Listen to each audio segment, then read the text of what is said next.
Good morning, welcome back to our channel ঋতুরার পাপাই। আশা করি তোমরা যে যেখানে আছো খুব ভালো আছো, আর আমিও ভালো আছি। আমার নতুন বন্ধু এবং পুরনো বন্ধু সকলকে ভালোবাসা জানিয়ে আজকে ব্লগটা শুরু করছি। ঘুম থেকে উঠে বাড়ির সমস্ত কাজ কমপ্লিট করে ফেলেছি, আর আজকের ওয়েদারটা কিন্তু বেশ ভালো আছে। বেশ কয়েকদিন ধরে বৃষ্টি হচ্ছিল, কিন্তু এখন আর হচ্ছে না, এখন বাইরে রোদ বেরিয়েছে। তো আজকের ওয়েদারটা বেশ ভালো। তো এখন রান্নাঘরে এসে গেছি নাস্তা বানাবো বলে। ওখানে দেখো আমার চা বসানো অলরেডি হয়ে গেছে, আর নাস্তায় কি বানাচ্ছে চলো তোমাদের সাথে শেয়ার করি।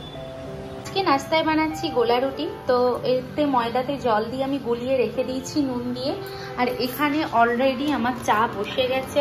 আর এখানে আমি আনাজ কেটেও রেখে দিয়েছি। এখানে মূলো আর আলুর তরকারি করব একটা, এখানে সোয়াবিন করব আলু দিয়ে পেঁয়াজ কুচি করে রেখেছি। আর কালকের এখানে শিম আলুর ডাল একটু রয়েছে, সেটাকে গরম করে নেব। আর বাইরের ওয়েদারটা দেখো বেশ কিন্তু সুন্দর রয়েছে। আর এখানে এদের কাজ শুরু করে দিয়েছে, বেশ 2-3 দিন ধরে কাজ হচ্ছিল না, তো আজকে আবার শুরু করেছে। বন্ধুরা, আমার পছন্দের নাস্তা নিয়ে বসে পড়েছি। তোমরা কে কে খাবে চলে এসো। এখানে একটুখানি কামের আচার নিয়েছি, এখানে গোলা রুটি, আর এখানে চা। চলো আমি খেয়ে নিই। আর কিন্তু বাইরে প্রচন্ড হাওয়া দিচ্ছে, দেখো ঠান্ডাটা এবারই পড়বে গো। নাস্তা করে আমি চলে গিয়েছিলাম বাজারেতে বাজার করতে। সবজিও প্রায় কম ছিল, সেই জন্য ভাবলাম সবজি বাজার করে নিয়ে আসি। ফুলকপি এনেছি, ক্যাপসিকাম এনেছি, কুমড়ো এনেছি, বেগুন এনেছি, শিম এনেছি, গাজর এনেছি, কাঁচা লঙ্কা এনেছি, আর এনেছি বাঁধাকপি, আর সঙ্গে এনেছি মাছ। সামনেই দোকানটা ছিল, আর সেখানে দেখলাম মাছও বিক্রি হচ্ছে, তাই নিয়ে চলে এলাম। আমরা নাস্তা টাস্তা করে নিচে গিয়েছিলাম, নিচে থেকে এসে রান্নার সমস্ত রকম জোগাড় করে নিয়েছি। আর এখন এই যে দেখো বিছানার অবস্থা যাচ্ছে তাই হয়ে আছে। এখন বিছানাটাকে গোছাবো, তারপর যাবো স্নান করতে। তো চলো তোমরা সাথে থাকো। শুভ সকাল বন্ধুরা, এটা হলো নেক্সট ডে সকালবেলা। সকালবেলা ঘুম থেকে উঠে আমি গিয়েছিলাম ছাদে। তোমরা হয়তো ভাবছো সকাল সকাল ছাদে কেন গেছি। আসলে আমি ঘরের মধ্যেই হাঁটাহাঁটি করি, কিন্তু আজকে মন চাইছিল সকালবেলা ছাদে গিয়ে হাঁটাহাঁটি করি, তাই ছাদে চলে এসেছি হাঁটাহাঁটি করতে। আর তার সঙ্গে তোমাদেরকে প্রাকৃতিক পরিবেশটাও একটু দেখানো হয়ে যাবে। বাইরে বেশ হালকা রোদ আছে, হালকা শীত আছে, বেশ কিন্তু আমেজটা ভালো লাগছে। আর এইদিকে আমি কিন্তু সবজি গাছগুলো তোমাদের সাথে শেয়ার করছি।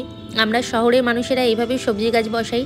সবজির টেস্টগুলো কিন্তু এমনি মাটিতে বসানোর মতো অতটা সুন্দর হয় না, কিন্তু তবুও সার ছাড়া খেতে ভালোই লাগে, খারাপ অতটাও লাগে না। আর ওই যে দূরে দেখতে পাচ্ছ ওখানে পাহাড় আছে, তো সেটাই তোমাদের সাথে আমি প্রত্যেকবার শেয়ার করি।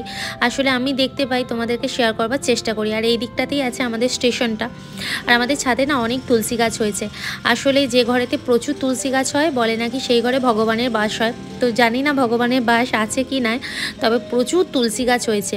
আমাদের নিচেটাতেও কিন্তু প্রচুর তুলসী গাছ হয়েছে। আর এই দিকটা দেখো পুরো কুয়াশাতে ঢাকা আছে, মানে সকালবেলা এত কুয়াশা, রাত্রিবেলা তাহলে কত কুয়াশা হয় ভাবো। আর এখানে আমাদের সিকিউরিটি দাদা আমাদের ঠাকুরের যে বাসনগুলো আছে সেগুলো মাঝামাঝি করবার জন্য বার করেছে। তোমরা অনেকেই জিজ্ঞেস করো মন্দিরের কে খেয়াল রাখে, ওই সিকিউরিটি দাদাই আছে, উনি রাখেন। ছাদ থেকে চলে এসেছি, এখন আছি রান্নাঘরেতে রান্না করব বলে। আর ওইদিকে দেখো অনেক বাসন পড়েছে। আর এখানে আমি চিকেন গরম করে রেখেছি, নিচে একটুখানি সয়াবিনের তরকারি ছিল সেটা গরম করে রেখেছি, আর বেগুনকে কেটে রেখেছি, এখন বানাবো বেগুনের ভর্তা। তো আর ভাতও হয়ে গেছে, তো চলো বানিয়ে নিই। রান্নাবান্না করে পুরো সিঙ্ক পরিষ্কার করে নিয়েছি আমি এখানে। আর এখানে রান্নাবান্নাও হয়ে গেছে। আজকে বানিয়েছি বেগুনের ভর্তা, আর আগের দিনে চিকেন বানিয়েছিলাম, চিকেন অনেকটা ছিল, সেটা সয়াবিনের তরকারি ছিল সেটা। আসলে আগের দিন ভিডিওটা আমি কন্টিনিউ করতে পারিনি একটা কারণের জন্যই, সেটা হলো তোমাদের দাদাভাই হঠাৎ করে ফোন করে আমাকে বলল ওর নাকি ছুটি ক্যান্সেল হয়ে গেছে। তো মন মেজাজটা প্রচণ্ড পরিমাণ খারাপ হয়ে গিয়েছিল, কান্নাকাটি করছিলাম, তাই ভিডিওটা কন্টিনিউ করিনি। তো রান্নাবান্না করবার পর যখন বসেছিলাম তখন আমার একটা পার্সেল আসে, তো পার্সেলটা আনতে নিচে গিয়েছিলাম। পার্সেলের মধ্যে কী আছে চলো তোমাদের দেখাই। এখানে একটা আছে হচ্ছে হেয়ার স্পার একটা বটল। আসলে বাইরে থেকে কিনলে কিনতেই পারি, কিন্তু এই হেয়ার স্প্রেটা না খুব ভালো, স্প্রে না স্পা আর কি, খুব ভালো। তো লরিয়েলের হেয়ার স্পাটা খুবই ভালো, অনেকে ইউজ করে, আমিও করেছি, কিন্তু এর থেকেও বেশি আমার ভালো লাগে এটা নিউ টু গ্লোর এই স্পাটা। এটা সত্যি খুব অসম্ভব সুন্দর এবং চুলে প্রচণ্ড পরিমাণ গ্লেজ আনে, আর চুলকে না প্রচণ্ড নরম করে রাখে, তাই এটা নিয়েছিলাম। বন্ধুরা এখন প্রায় অনেকটা সন্ধে হয়ে গেছে, আর প্রায় 7টার মতো বেজে গেছে। ওইদিকে সন্ধে দেওয়া আমার কমপ্লিট হয়ে গেছে। আর আজকে প্রচন্ড পরিমাণে ঠান্ডা, তাই ভাবছি একটু চিকেন পকোড়া বানাবো। তো ওইদিকে দেখো চিকেনটাকে আমি জলে গরম বসিয়েছি, দাঁড়াও তোমাদের দেখাই। আসলে চিকেনটা যেহেতু তোমার ফ্রিজে ছিল তাই বরফ হয়েছিল, সেই জন্য ভাবলাম গরম জলে দিয়ে একটু ফুটিয়ে নিই, গলে যাবে বরফটা, তাড়াতাড়ি পকোড়া করতে সুবিধা হবে। পকোড়া কিভাবে করি সেটাই আজকে তোমাদের সাথে শেয়ার করব। আমি কিভাবে চিকেন পকোড়া বানাই চটজলদি সেটা আজকে তোমাদের সাথে শেয়ার করছি। এখানে চিকেনগুলোকে ভালো করে গরম জল দিয়ে ধুয়ে নিয়েছিলাম। এবার এর মধ্যে পরিমাণ মতো নুন দিয়েছি, কিছুটা পরিমাণ হলুদ গুঁড়ো দিয়েছি, আর কিছুটা পরিমাণ লঙ্কা গুঁড়ো দিয়েছি, আর দিয়েছি অনেকটা বেসন, আদা রসুনের পেস্ট দিয়েছি, আর দিয়েছি চিকেন মশলা, আর দিয়েছি একটুখানি ফুড কালার। তো দিয়ে ভালো করে ম্যারিনেশন করে নিচ্ছি। আমরা কি করি, আগের দিন রাত্রিবেলা যদি ম্যারিনেশনটা করে রাখি বা সকালবেলা যদি ম্যারিনেশনটা করে রাখি তাহলে কিন্তু চিকেনটা বেশ ভালো মজে। কিন্তু আমার এখানে যেহেতু সময় ছিল না, তাই সঙ্গে সঙ্গে মেখে আর কি ভেজে নেব। আর চিকেন পকোড়া তোমরা তো সকলেই যেন দুবার করে ভাজতে হয়।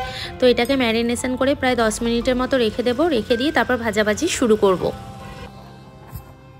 এখানে দেখো তেল গরম করা হয়ে গেছে, এর মধ্যে আমি চিকেন পকোড়াগুলো দিয়ে দিয়েছি। দিয়ে এটা একবার ভাজা হচ্ছে, এগুলোকে তুলে নিয়ে বাকি যেটুখানি মাখা আছে সেটা আগে ভেজে নেব, নিয়ে তারপর আবার দুবার করে ভেজে তারপর খাবো। তাতে কি হয়, কুড়মুড়ে হয় এবং ক্রিস্পি ভাবটা আর কি আসে, খেতে বেশ ভালো লাগে।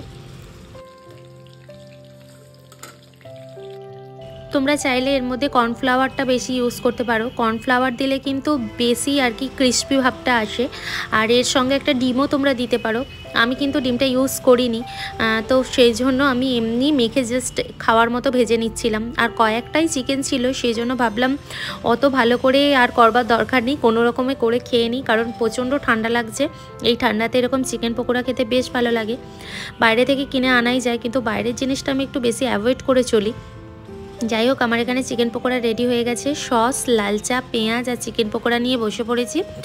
এটা হচ্ছে আজকে আমার নাস্তা। আর ডিনার তো আমি কিছুই করব না, যা আছে সব ঢাকা চাপা দিয়ে রেখে দিয়েছি ফ্রিজের মধ্যে।